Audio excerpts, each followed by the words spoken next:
dalam hadis yang diriwayatkan oleh Al-Imam At-Tabarani rahimahullah dalam kitab Al-Mu'jam Al-Awsat, dan diriwayatkan juga oleh Al-Imam An-Nasa'i dan Al-Imam Al-Mundhiri, Imam Abu Dawud dari Abu Hurairah. Apa kata Nabi?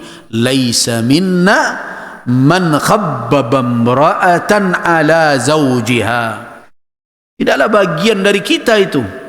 Artinya tidaklah perangai umat Rasulullah. Rasulullah tidak mengakui itu perangai umat beliau. Umat beliau tidak ada berkarakter begitu. Apa itu? Khabbaba imra'atan, menggoda wanita agar dia lepas dari suaminya. Nah itu nan acok mbok ingatkan, garah-garah hanya alasan samosa alumni itu tolong dijago-jago. Habis ke reuni sudah itu bercerai laki bini. Nah, kalau begitu bentuk reuni itu berhenti saja reuni itu tuh. Kadang-kadang saya lihat kalau acara-acara lebaran kan banyak tuh reuni-reunian. Ala baju rami-rami sama-sama. Ah itu nan opa oma ku ala berjalan sepanjang do pasal bawah jalan cari. Ala bagaluk nya sangku anak SMA aja nyari surang-surang. Pada cucunya lah SMA.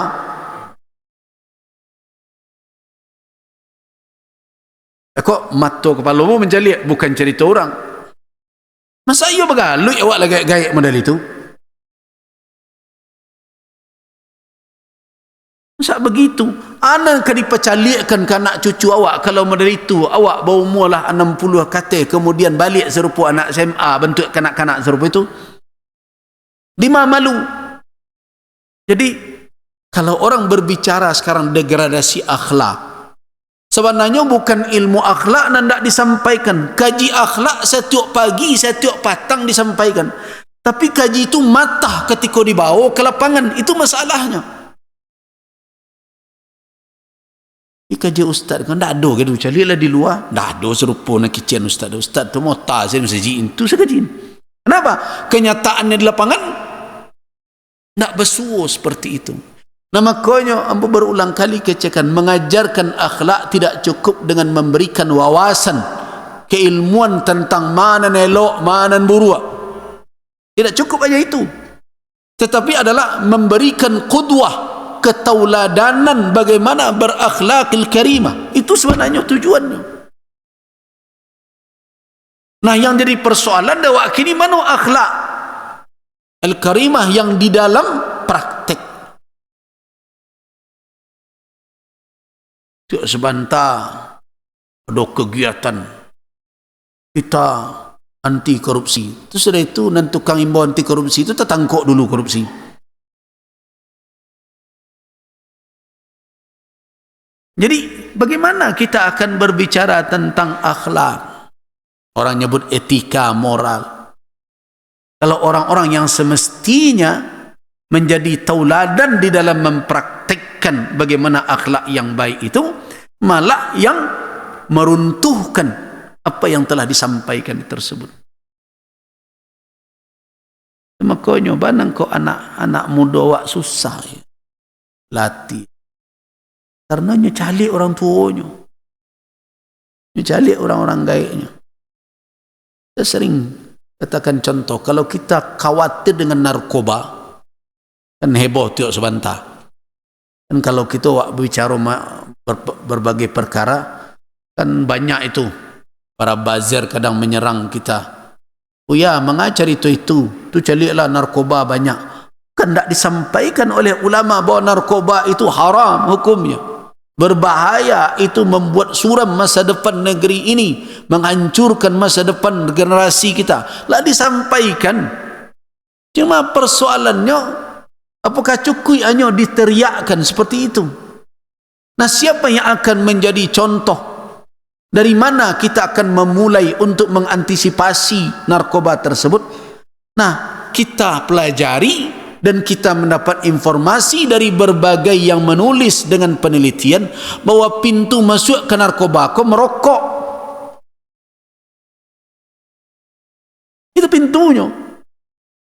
Merokok.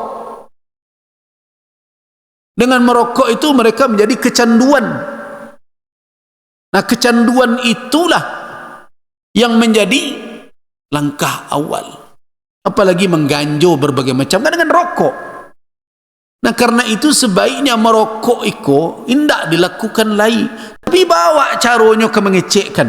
Walaupun kami telah memfatwakan rokok itu haram, tetapi Nabi merokok itu nenek mama. Itu masalahnya. Alik di masa jojo rokok.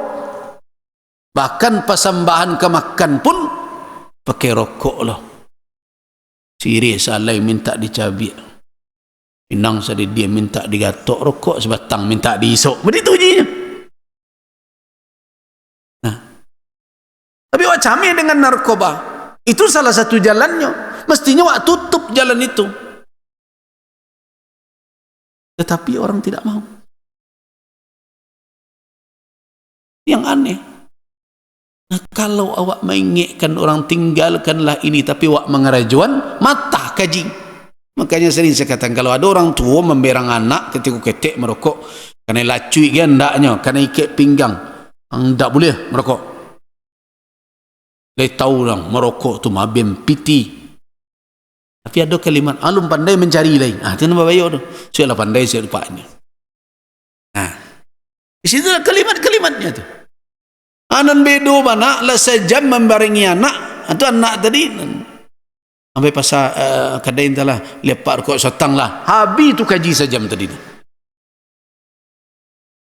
Jadi antara apa yang didakwahkan dengan apa yang dipraktekkan tidak bersesuaian. Itulah yang ditonton, dicalik dengan mata kepalanya oleh generasi muda. Akhirnya apa? Bertolak belakang. Mereka tidak percaya.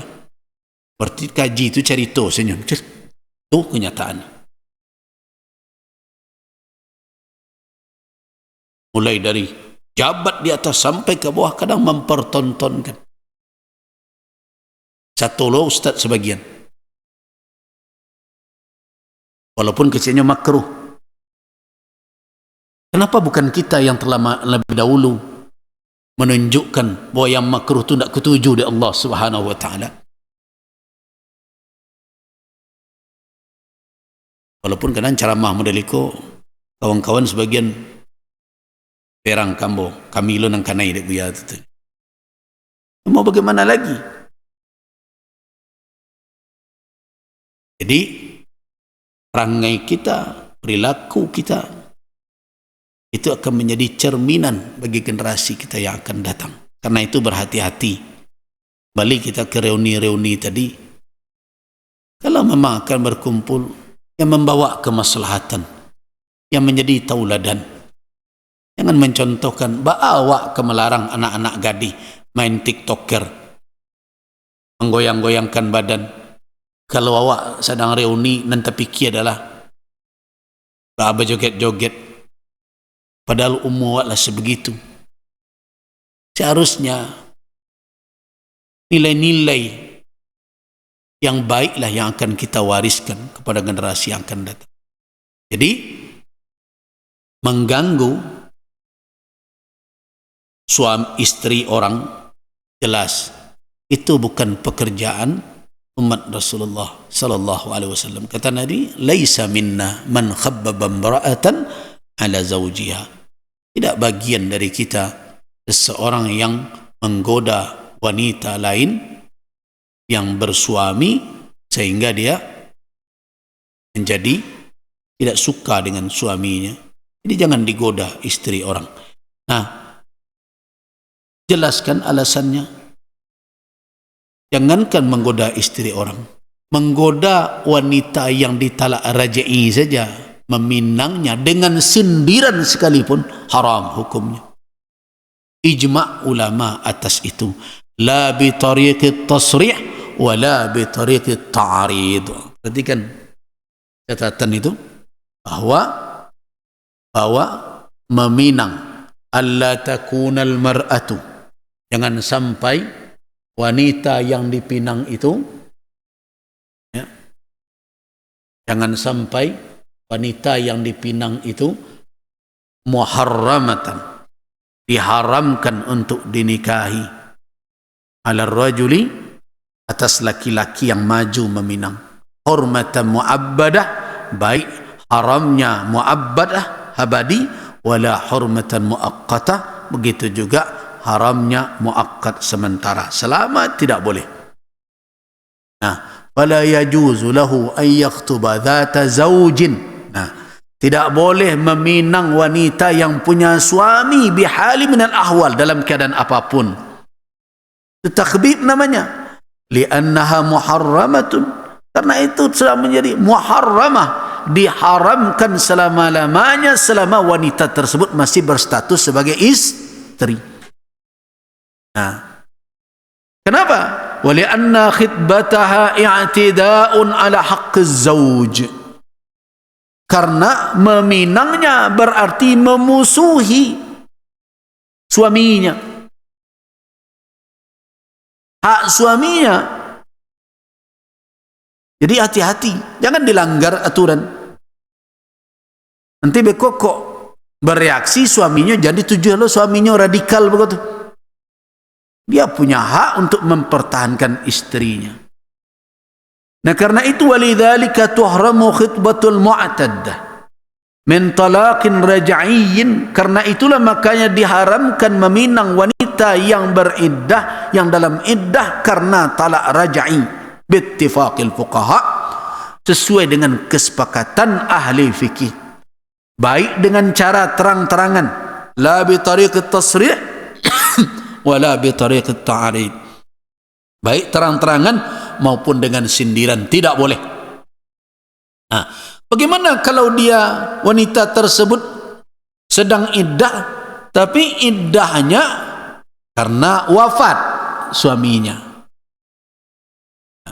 karena wafat, bukan karena talak raj'i.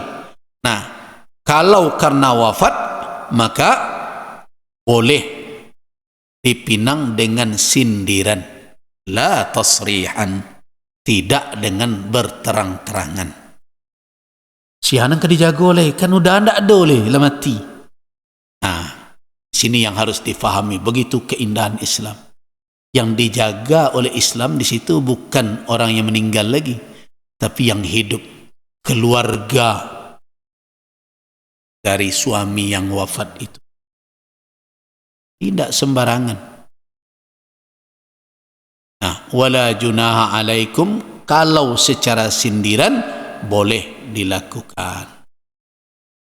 Itu syarat yang pertama. Kemudian berikutnya, seorang wanita tersebut jelas bukan yang diharamkan. Nah, kemudian berikutnya wanita tersebut tidak di dalam, walaupun tidak haram dinikahi, tidak di dalam pinangan orang. Jangan meminang wanita yang sudah dipinang oleh orang lain dan orang sedang berpikir.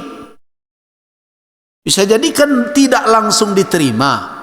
Ayolah Sultan, Sultan lah tibo janjang kami lah Sultan tingkek, bandua kami lah Sultan tapui, anantara solah Sultan kemukuan. Nah, tapi dek kami ndak lo surang berdua do Sultan, sampai menanti Sultan sehari 2 hari 3 hari kah. Kami payon lah dulu, jangan patut-patut kok begitu jawaban orang karifangan. Dalam 3 hari ke-7 lo dek surang lain maju lo, jambo saya lepak ndak usah lah jangan itu, tu babayo karajo tu. Nah, dengan cara seperti itu terjaga hubungan sosial. Nah, karena itu tidak boleh meminang wanita yang sedang dalam pinangan. Khitbatul mar'atil makhtubah. Nah, jadi bagaimana kalau seandainya seseorang maju meminang pinangan orang, atau seseorang meminang wanita yang dalam keadaan iddah talak raj'i, ternyata ndak baliknya ke lakinya lain, tapi pinangan sudah disampaikan. Akan ada dua kajian hukum di sini. Yang pertama yang jelas, perbuatannya tadi haram dan dia berdosa atas itu. Nah, bagaimana pernikahan kalau berlanjut atas pinangan yang tidak benar? Apakah sah atau tidak sah? Mungkin pakan mungku baru bisa wajah.